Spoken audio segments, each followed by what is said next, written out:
Understanding different types of merge is actually really important because depending on which type you select, the results will be different. The specifics of merge that I'm going to discuss in these videos are the types of joins, and as a bonus, I will also discuss the fuzzy merge functionality in Power BI. I will not discuss the introduction to merge because this is something I've done in a previous video, so if you're interested, watch this video first. However, if you want to know more about how to join your data using merge, this video is for you. So let's jump straight into it.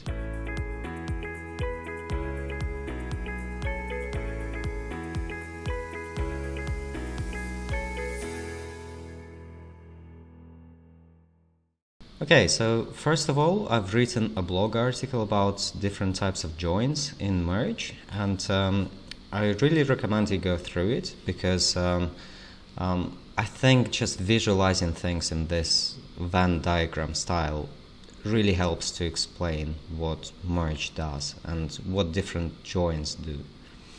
And before I show you what each of them do in Power BI, I think it's useful to understand some terminology about the joins.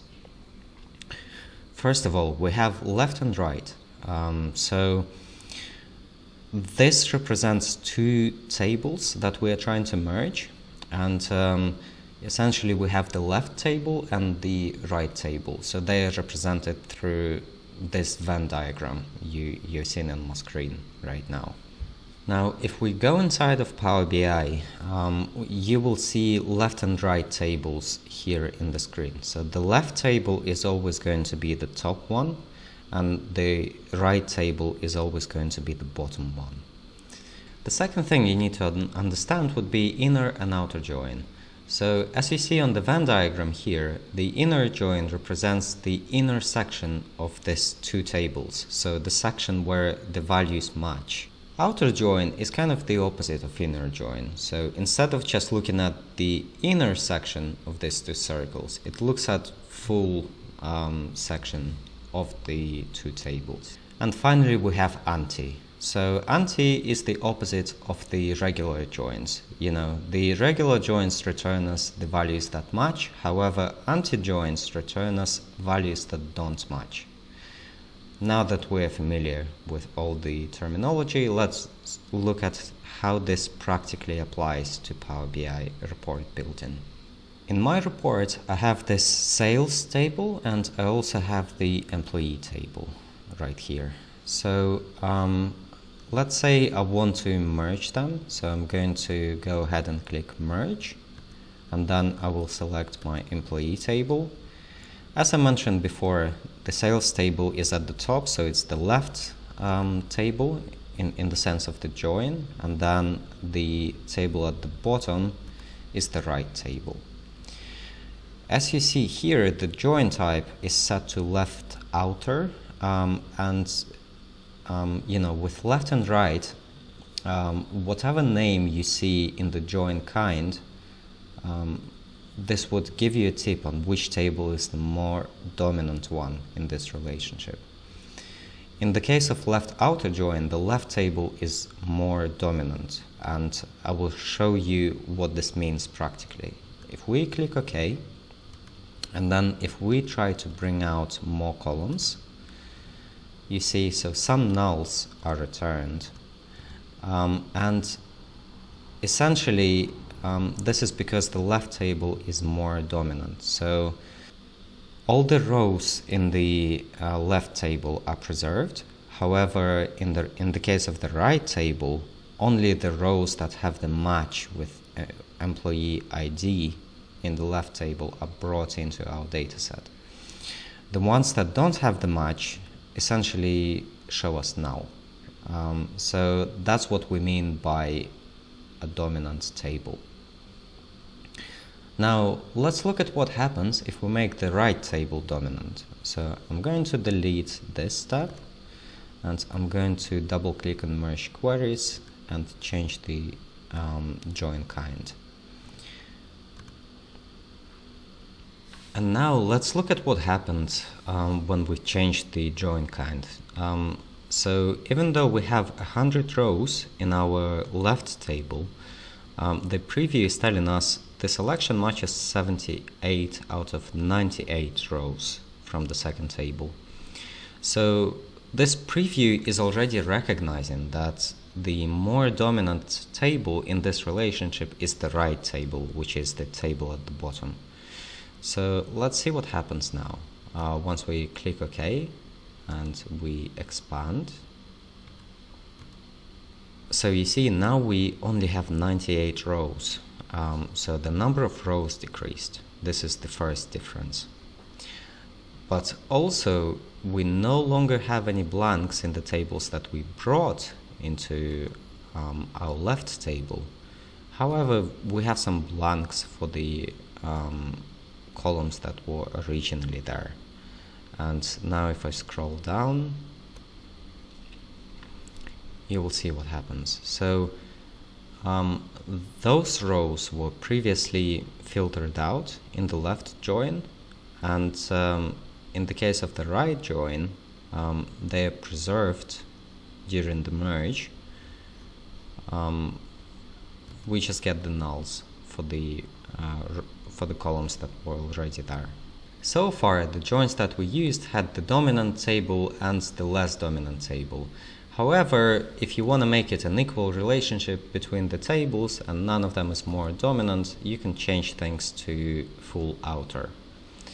Right now, you can see that the preview is given for both tables.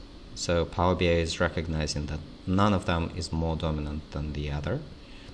And if we click OK, and then we expand, you see, so this is kind of a combination of the two joins. So first of all, we have more rows than before. So it's just the rows that didn't match between the first and the second table kind of have null values.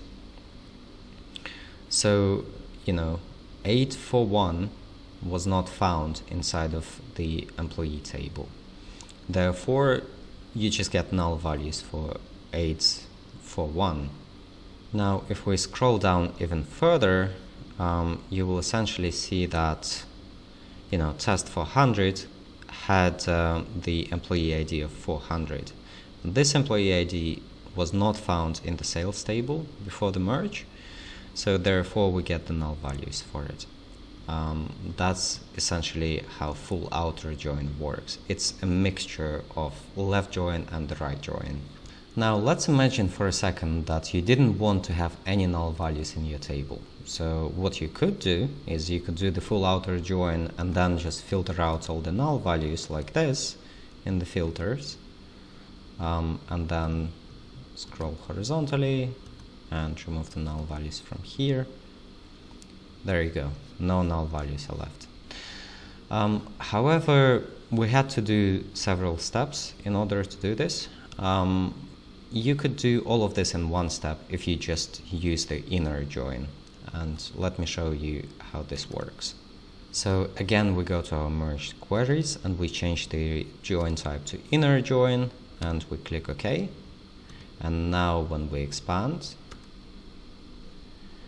you see, so we're essentially getting the same results. No null values because they are filtered out during the merge. Finally, there are cases where you just want to see what are the null values in your dataset. And for things like that, anti-join is what you would use typically. So we're going back to the merge queries step, and we're going to change this to left anti. And now we're going to click OK. After we've expanded it, we essentially can see all the employee IDs in the first table that were not found in the second table. This merge type is very useful for troubleshooting, in my opinion. We also have set it to left anti-join, and as you can see, the left table was the dominant one in this relationship. Now let's see what happens if we change this to right anti-join. So we're going back to merge queries, right anti, and then we click OK. and we expand. So this gives us all the employee IDs in the second table, in the employee table, that were not found in the sales table. Again, it's really useful for troubleshooting. Finally, as a bonus, let's look at fuzzy merge, because this is quite fascinating as well. There are cases where we have typos in our data, maybe because of the manual entry or whatever else could go wrong. So if you see the country right here and the population table, so we have some options here. We can either correct those spelling mistakes and then do the merge, or we can just use the fuzzy merge. And I'm going to go with the second approach and show you what it does. So we're going to merge queries. We are selecting the population table, and then we're going to merge by city. And you see the selection only matches 2 out of 4 rows. Now let's try to correct that using fuzzy merge. So if we just tick this box and open the settings, essentially we can see what the fuzzy merge does. So fuzzy merge selects approximately similar values. So in the case of Paris, for example, Paris in the first table has 5 letters, and in the second table it has 4 letters. So if you were to convert the similarity between the 2 words in percentage, it would be 0.8.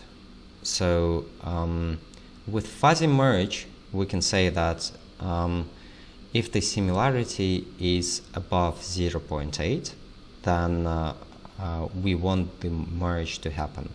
If it's below that, then we don't want the merge to happen. And then we can click OK. So now we can expand the selection and get our population in this table. I hope you guys found this video useful. Let me know in the comments what you think and whether I should cover anything else in more detail. But in my opinion, this is a very comprehensive overview of joins in merge in Power BI.